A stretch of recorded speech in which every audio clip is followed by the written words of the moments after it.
Hi everybody, this is Michael Hildebrandt and I'm your host on the Sleeptrust podcast, where I'm talking about how to gain back trust in your ability to have a superb sleep. In this week's episode of the Sleeptrust podcast, we're going to talk about affirmations. And I'm going to walk you through how affirmations can not only help you to fall asleep faster, but also how you can get a better quality sleep using affirmations. This is also going to be the last episode of the meditation series that we kicked off a couple of weeks ago. And to be clear about meditation, it's kind of a really over-marketed thing. So when we're talking about meditation, it's about thinking and feeling in a quiet and relaxed state of mind. It's nothing to do with, things that you need years of practice. You can do it right away. And everybody does get into meditative states over the course of a day without even thinking about it. Every time you daydream, you're in a meditative state, and you would not get into sleep if you would not pass these states too. So this is kind of the way I want us to look at this when we're talking about meditation, in particular in this week's episode. And there's another thing I want to announce here. Sleeptrust is on Instagram now. So check it out, search for hashtag Sleeptrust or just search for Sleeptrust. I'm going to hook a link to the Instagram page at sleeptrust.eu. You'll find it in the show notes to this week's episode.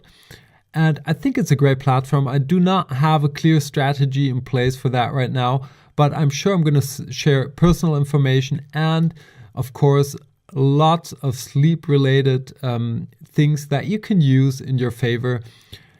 And for this week, I'm going to publish one sleep affirmation a day for the next 7 days. So check it out. Follow me on Instagram. And I'm really looking forward to get in touch with you there. So let's walk through this week's episode together. For those of us who have not heard about affirmations till today, affirmations are a very simple concept. Affirmations are straightforward sentences that we repeatedly say to ourselves to program our minds.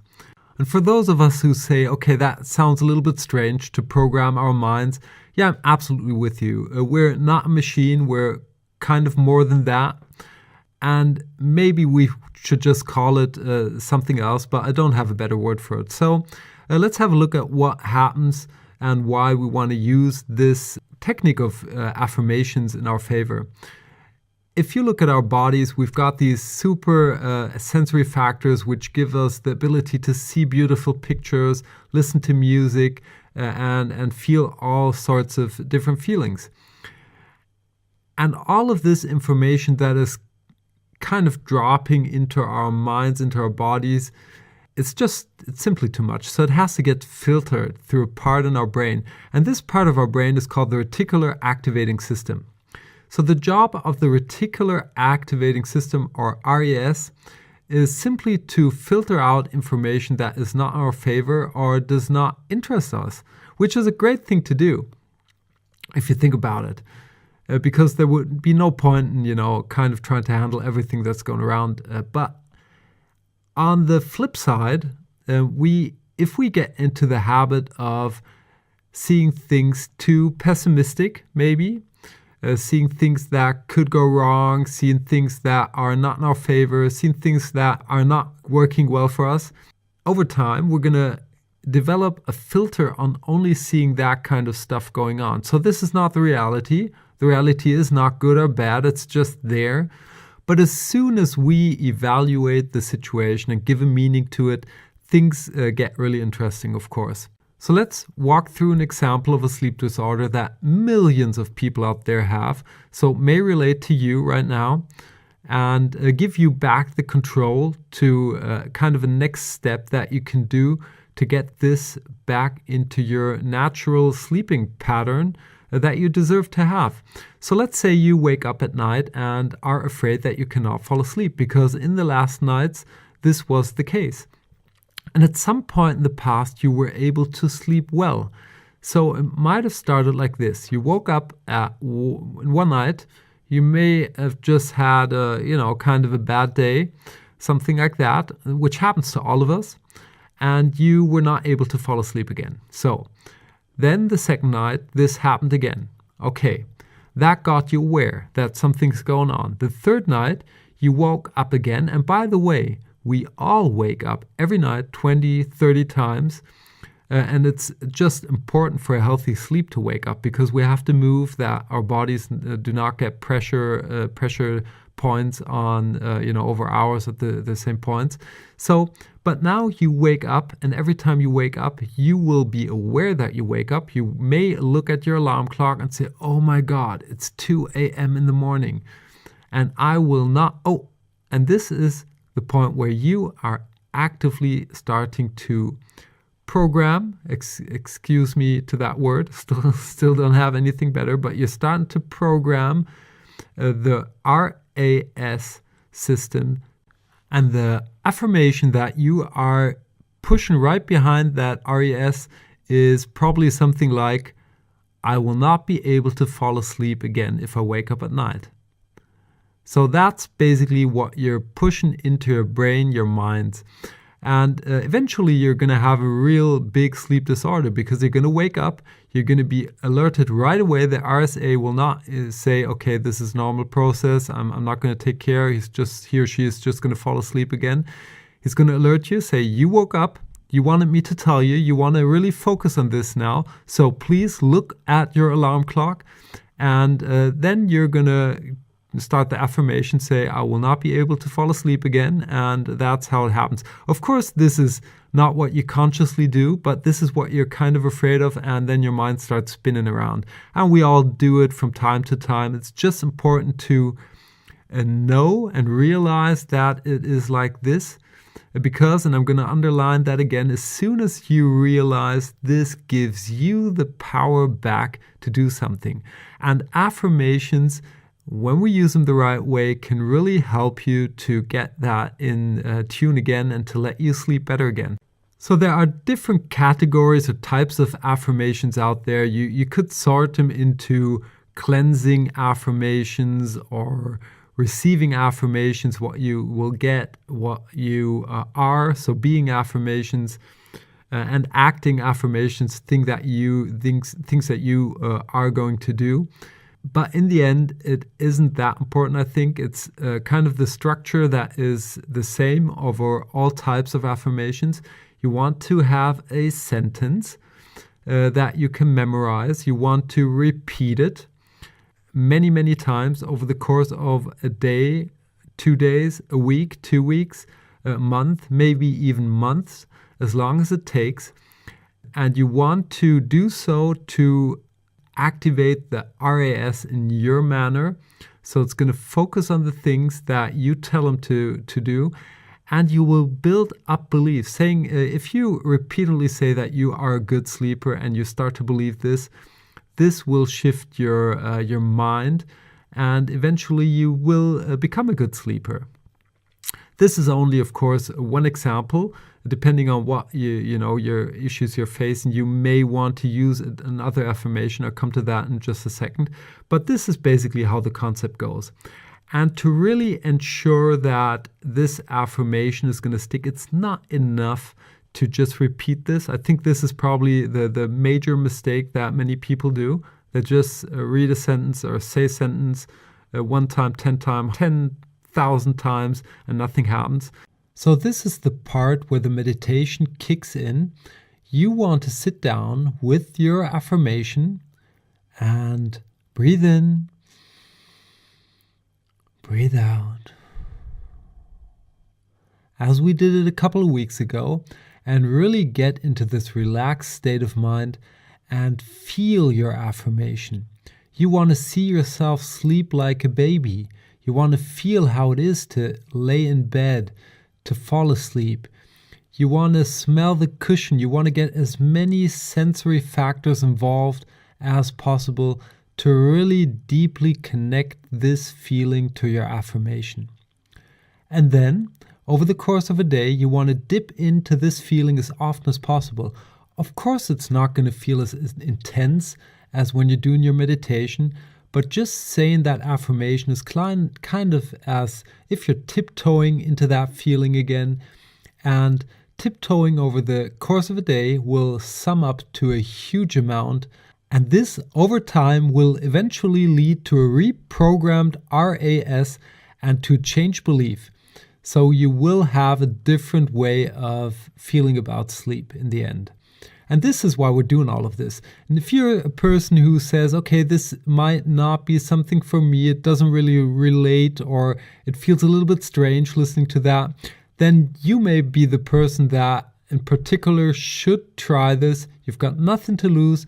It's just a couple of minutes of effort every day. And the potential impact, positive impact, is just tremendous. You don't want to miss out on this. So let's walk through a couple of examples to give you the tools and the idea how to create your own affirmations. The first thing that you should consider is to keep your sentences kind of short. Don't write down a whole poem. You want to get a sentence that you can memorize and will repeat. Don't work with negations. So our unconscious is not able to work with negations, so you shouldn't use them. Rather than saying, I want to stop being a bad sleeper, say, I want to be a good sleeper. That's the thing that our unconscious can work with. It's the probably all of us heard that example of try to not think about a pink elephant. The first that comes to mind is a pink elephant. That's kind of how our unconscious mind works. So keep it straightforward and keep it specific to what you want to have. If you want to be a good sleeper, say and put that into your affirmation. The third thing is that you should address the thing that you really want to address. So let's say, assume, because it's a sleep podcast, of course, you are not sleeping good and you're having problems falling asleep, but you are having problems falling asleep because you are worried. There's no point in setting up an affirmation saying, I want to have a good sleep. Okay, there is a point to doing that, but there would be a better way. And that would be to address the worries. So you could say something, and let's just jump into an example right here. I'm going to do this out of my mind, so it's probably not an optimal phrase now, but something like worrying at night, because you've got the worry, you want to pick up that worry thought. A clever way to do this. Worrying at night only reminds me that I feel safe, connected, and lucky. So worrying at night only reminds me that I feel safe, connected, and lucky. And this might or might not, you have to create your own affirmation to get it really powerful. This addresses the underlying problem to the not falling asleep theme. You could also put a little sentence after that and say, I will sleep now. Worrying at night only reminds me that I feel safe, connected, and lucky. I will sleep now. That could work. Try to do this in a little meditation series, and you'll kind of feel which sentence is good for you, what helps you to get in the right emotional state. Really see, feel, get involved. Yeah, and then repeat it constantly. I'll give you another example for an affirmation. With every breath I take, I feel that I will sleep better and better at night. With every breath I take, I feel that I will sleep better and better at night. So that's kind of tricky because you're hooking and attaching the affirmation to something you're doing on a constant basis. So you're breathing, of course, in and out, and with every breath you take, so you're picking up that and anchoring kind of what you want to have to your breathing pattern. I feel that I will sleep better and better at night. These were only little examples to show you not only the tools, but also to walk you through the process of how to come up with your own affirmation that really fits and serves your personal situation. And if you found an affirmation that works for you, it would be great if you could go to the Sleeptrust Facebook page and share it there to help others, help the community, give something back to others that may not be in the creative state of mind or just didn't find the right affirmation yet. So I would really personally appreciate you doing that. I'm also thinking of setting up an affirmation meditation for you that will walk you through dozens of sleep empowering affirmations to help you sleep better. But before I continue thinking about that, I have to finish other work first. I've got a sheep count meditation, so the classic sheep counting in a new modern way, which will really help people to fall asleep faster. And I cannot wait to get that published. I will share a shorter version for free for you as a podcast listener, because I believe, first of all, I'm super excited, and the more people can listen to it, the happier I am. And I believe that even if I give you a 5-minute version, that will probably be enough for the most people to simply fall asleep. With that, let's wrap up this week's episode of the Sleeptrust podcast. Affirmations are things that we repeatedly say to ourselves. They can be good or bad and influence our reticular activating system, which is the filter of our mind. To set up an affirmation, we want to dive into this affirmation emotionally using a meditation technique and then dip into it over the course of a day as often as we can. To get reminded of our affirmation practice, we may want to use a picture in the lock screen of our phones or any other thing that will remind us to do so over the course of a day. Last but not least, think about not using negations because our unconscious mind is not capable to work with them. So articulate your affirmation straightforward and clear. That's it for this week's episode of the Sleeptrust podcast. I hope you enjoyed yourself and that you tune in next week when we are going to talk about sleeping pills. Until then, have a superb sleep. Hey there, and thanks for listening to the Sleeptrust podcast. I hope you've enjoyed this episode. If you want to get further information on this podcast or material that will help you to gain back your sleep trust, please check out sleeptrust.eu.